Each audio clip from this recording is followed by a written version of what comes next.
Hello everyone. তো তোমাদের সাথে আজকে শেয়ার করব আমাদের সপ্তমীর দিনটা কেমন কাটলো, মানে সপ্তমীর ব্লগ শেয়ার করব। তো প্রথমে ঠিক ছিল না কোথায় যাব, তারপর হঠাৎ করেই চৌরাস্তায় যাওয়ার পর প্ল্যান হলো আমরা কোন দিকটায় যাব, আমরা পূবে যাব নাকি উত্তরে যাব। তো আমরা উত্তর দিকেই চলে গেলাম, আর সেদিকেইটা ছিল বাতকুল্লা তাহিরপুরের ঠাকুরগুলো। তো ব্যাস আমরা রওনা হলাম। যাওয়ার প্ল্যান ছিল বনগাঁ আর বাতকুল্লা, দুটোর মধ্যে কনফিউশন ছিল, তো চলে গেলাম আমরা বাতকুল্লায়। তো সকাল সকাল বেরিয়ে পড়লাম। দেখো প্রথমেই তোমাদেরকে তাহিরপুরের ঠাকুরগুলো দেখাচ্ছি। তোমরা অনেকেই বলবে যে এত সকাল সকাল রোদের মধ্যে ঠাকুর দেখাটা তো খুব কষ্টের একটা ব্যাপার। হ্যাঁ, কষ্টের ব্যাপার, নো ডাউট, এতটা রোদের মধ্যে ভীষণ কষ্ট হয়। তবে আমরা না অনেকেই এখন যাই, তার বিশেষ একটা কারণ হচ্ছে সন্ধ্যের পর ঢোকা যায় না, এতটাই ভিড়। তো যে কারণে ভিড় অ্যাভয়েড করার বেস্ট অপশান হচ্ছে দিনের বেলা ঠাকুর দেখা। তবে আগে দিনের বেলা খুব কম লোকই যেত, এখন কিন্তু প্রচুর লোক দিনের বেলা ঠাকুর দেখে। তো দিনের বেলা গিয়েই আমরা বেশ অনেক লোকই দেখতে পেয়েছি। যাই বলি, তাহিরপুরে কিন্তু এবার ঠাকুর খুব ভালো করেছে। আগের বছর তাহিরপুরে আমরা ঠাকুর দেখিনি, তো সে কারণে বলতে পারবো না ওখানে ঠাকুর প্রতি বছর কেমন হয়। তবে এবছর আমরা গেছিলাম, সত্যি প্রত্যেকটা ঠাকুর, প্রত্যেকটা প্রতিমা এবং মণ্ডপ ভীষণ ভীষণ সুন্দর করেছে। তো এগুলো কিন্তু সবই তাহিরপুরেরই প্রতিমা এবং তাহিরপুরের মণ্ডপ। তোমরা যারা এখনো বাতকুল্লা বা তাহিরপুর বা এই সাইডটা এখনো দেখে উঠতে পারোনি বা মনে মনে যাওয়ার আশা রাখছো, তাদের জন্য কিন্তু একটা বিশেষ কথা তোমাদেরকে বলতে চাই। প্লিজ তোমরা সন্ধ্যের পর বেরিও না। আমরা গতকাল ফেরার সময় প্রায় 3.5 ঘন্টার আরও বেশি সময় আমরা জ্যামের মধ্যে টানা আটকিয়েছিলাম। আর ওই সময় যারা গেছিল তাদের জন্য তো নো এন্ট্রি হয়ে যায় এবং মারাত্মক রকমের একটা ভিড়। আমরা তো 3.5 ঘন্টা আটকানোর পর বাড়ি আসি, আর তারা জানি না তারা আদৌ ঠাকুর দেখতে পেয়েছেন কিনা একজনও, এতটা ভিড়। আর যে মণ্ডপগুলো দেখা যাচ্ছিল সেগুলোতে এত মারাত্মক বড় বড় লাইন, মানে অসম্ভব জাস্ট এই গরমের ভাবে লাইন দিয়ে ঠাকুর দেখা। তো যারা আর কি লাইন দিয়ে ঠাকুর দেখা বা ভিড় ব্যাপারটা খুব একটা পছন্দ করো না, তাদের জন্য বলি অবশ্যই তোমরা চেষ্টা করো একটু আগে যেতে বা অনেকটা রাতের দিকে যেতে। তো দেখো এটাও কিন্তু তাহিরপুরেরই একটা ভীষণ সুন্দর একটা মণ্ডপ।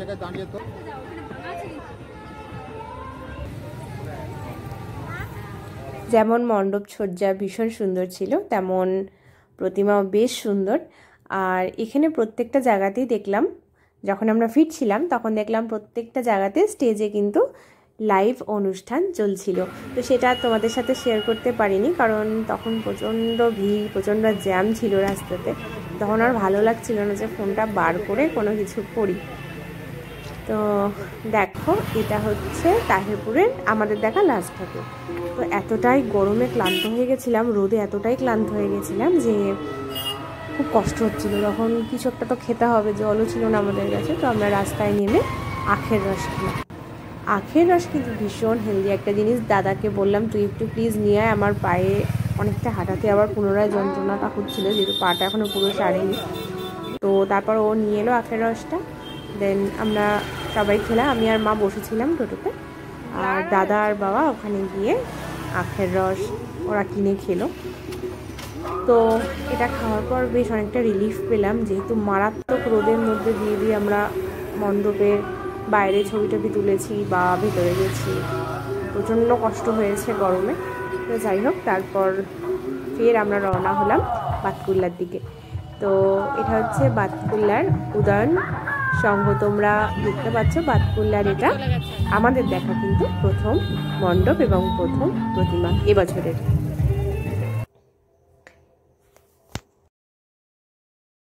অসাধারণ মণ্ডপ সজ্জা এবং অসাধারণ প্রতিমা, কিছু বলার ভাষা নেই। এতটাই সুন্দর ছিল। আমি জানি না ফোনে কতটা আমি দেখাতে পারছি, কিন্তু চোখে নিজে না দেখলে এই জিনিসগুলো ঠিক ফিল করা যায় না।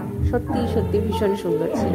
তবে হ্যাঁ, যখন আমরা ফিরছিলাম তখন এই মণ্ডপের সামনে খুব কম করে 200 থেকে 300 লোকের লাইন ছিল ঠাকুর দেখার জন্য। তো যাই হোক, তারপর এই দেখো, এটা হচ্ছে আমাদের দেখা বাতকুল্লার দ্বিতীয় দুর্গা প্রতিমা এবং দ্বিতীয় মণ্ডপ।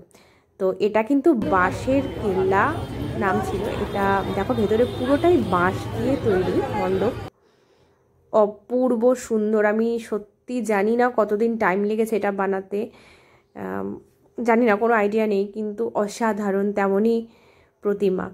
তোমরা দেখো, তোমরা মানে কি ছেড়ে কি দেখবে, যেমন অপূর্ব মণ্ডপ তেমনই সুন্দর প্রতিমা। অসাধারণ, জাস্ট অসাধারণ ছিল।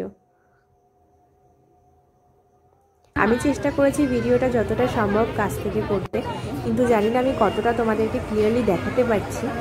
তবে এই কিছু কিছু বিষয়, যেমন এগুলো কিন্তু চোখে দেখাটা অনেক অনেক বেটার, কিন্তু যারা তোমরা দেখতে পারছো না বা বয়স্ক মানুষরা যারা দেখতে যেতে পারছেন না, তারা দেখে কিছুটা হলেও আশা করি বুঝতে পারবে। তো এটা হলো আমাদের দেখা বাতকুল্লার তৃতীয় ঠাকুর, তৃতীয় মণ্ডপ এবং তৃতীয় প্রতিমা। এখানেও কিন্তু অপূর্ব সুন্দর একটা ছোট্ট ক্লে দিয়ে তৈরি কিন্তু দুর্গা প্রতিমা সামনে রয়েছে। দেখো খুব সুন্দর মিষ্টি একটা ক্লে দিয়ে তৈরি প্রতিমা। আর বাকি তো আর কিছু বলার নেই, যেমন অপূর্ব মণ্ডপ সজ্জা তেমনই সুন্দর প্রতিমা। এই হলো বাতকুল্লার আরও একটা অন্যতম একটা মণ্ডপ। এখানে কিছুটা খ্রিশ্চান ধর্ম, কিছুটা হিন্দু ধর্ম, দুটোকে মিলিয়ে কিছু একটা করার চেষ্টা করেছে ওরা। ভালো লেগেছে, একটু অন্য ধরনের কিছু একটা করার চেষ্টা করেছে বিষয়টা। দেখতেই পাচ্ছ ভেতরের কারুকার্য বা বাইরের কারুকার্য কিন্তু খ্রিস্টান ধর্মের অনেক কিছুকেই বোঝায়। আর ভেতরের প্রতিমা তো অপূর্বই সুন্দর, কি বলবো, বলার কোনো ভাষা নেই, ভীষণ ভীষণ সুন্দর।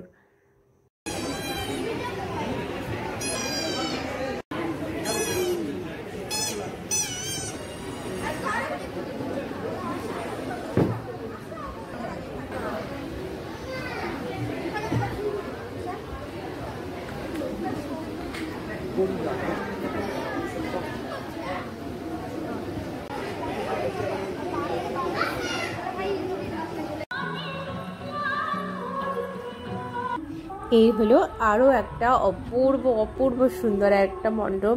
কাকে ছেড়ে কার কথা বলি, প্রত্যেকটা মণ্ডপ ভীষণ ভীষণভাবে ভীষণ সুন্দর, কিছু বলার নেই। এগুলো নিজের চোখে দেখে যে অনুভূতিটা, সত্যি সেটা জানি না ভিডিওতে বা ফটোতে দেখে কতটা পাওয়া যায়। তবে আমি চেষ্টা করেছি, যারা যেতে পারোনি বা বয়স্ক মানুষরা যারা যেতে পারেননি, আপনারা সবাই এই ভিডিওটা দেখে আশা করি বুঝতে পারবেন যে প্রতিমা এবং মণ্ডপ এবছরে বাতকুল্লা এবং তাহেরপুরে কেমন হয়েছিল, কিছুটা হলেও বুঝতে পারবেন।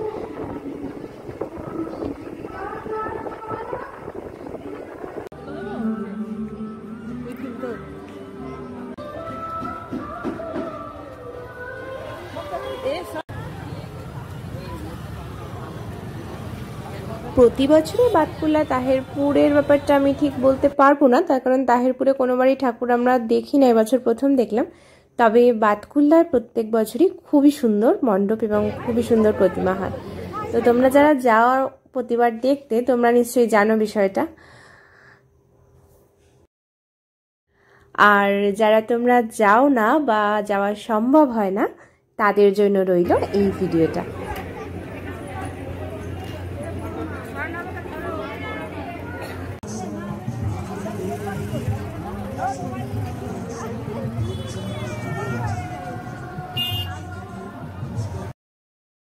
তো এই ছিল এবছরের লাস্ট ঠাকুর দেখা বাতকুল্লাতে। তো এই ছিল ভাতৃশ্রী মণ্ডপ। এই মণ্ডপটা এতটাই সুন্দর হয়েছিল যে আমি ভেতরে গিয়ে মানে কি বলবো, প্রচুর ছবি তুলেছি এখানে, কারণ ব্যাকগ্রাউন্ডটা কিন্তু ভীষণ ভীষণ সুন্দর ছিল। আর প্রতিমার কথা কিছু আমি আর বলছি না, তোমরা নিজেরাই দেখে নাও। তো এই ছিল এবছরের বাতকুল্লা এবং তাহেরপুরের শেষ ঠাকুর দেখা। আমার তো ভীষণ ভালো লেগেছে, ইচ্ছা আছে আগামী বছর আবার যাওয়ার, যদি সবাই সুস্থ থাকি নিশ্চয়ই যাব। তো এরপর প্রচণ্ড খিদে পেয়ে গেছিলো, সবাই 4 জনে 4টে এগরোল কিনলাম, আমরা এগরোল খেলাম বসে। তারপরেও আমাদের পেট ভরেনি। তারপর আমরা আচ্ছা, এর মাঝে আমরা কিন্তু আরও বেশ কয়েকটা জিনিস খেয়েছি, মোমো খেয়েছি বা ঘুগনি খেয়েছি, তো পেট মোটামুটি ভরা ছিল। এরপরে খেলাম হচ্ছে আইসক্রিম। তারপর তারপর তো বাড়ি ফেরার পালা। এরপর আমরা বেশ অনেকটা টাইম ধরে রাস্তায় লাইটিংগুলো দেখতে দেখতে ভাবছিলাম আনন্দ করে বাড়ি ফিরবো, কিন্তু তারপরে আনন্দ সম্পূর্ণ নিরানন্দ হয়ে গেল। প্রায় 3.5 ঘন্টা আমরা রাস্তাতে একভাবে দাঁড়িয়ে পড়ি, পুরোপুরি আটকে গিয়েছিলাম জ্যামে। তো তারপর ভীষণ অসুস্থ হয়ে গেছিলাম আমি এবং আমরা সবাই। তারপর বাড়ি ফিরেছি তখন রাত 10টা বেজে গেছিলো, বেরিয়েছিলাম বেলা 12টায়। তো যাই হোক, সবাই ভালো থেকো, তোমাদের সাথে দেখা হবে আবার নেক্সট ব্লগে। সবাই ভীষণ আনন্দ করো, খুব খুব ভালোভাবে পুজো কাটিও, প্রচুর খাওয়া দাওয়া করো, সুস্থ থেকো, সাবধানে থেকো। দেখা হচ্ছে তোমাদের সাথে আবার নেক্সট ব্লগে। নেক্সট ব্লগ চেষ্টা করব চাকদা এবং বনগাঁর। তো তোমরা অবশ্যই ভালো থেকো, দেখা হচ্ছে নেক্সট ব্লগে। তো আজকের জন্য চলো, বাই বাই।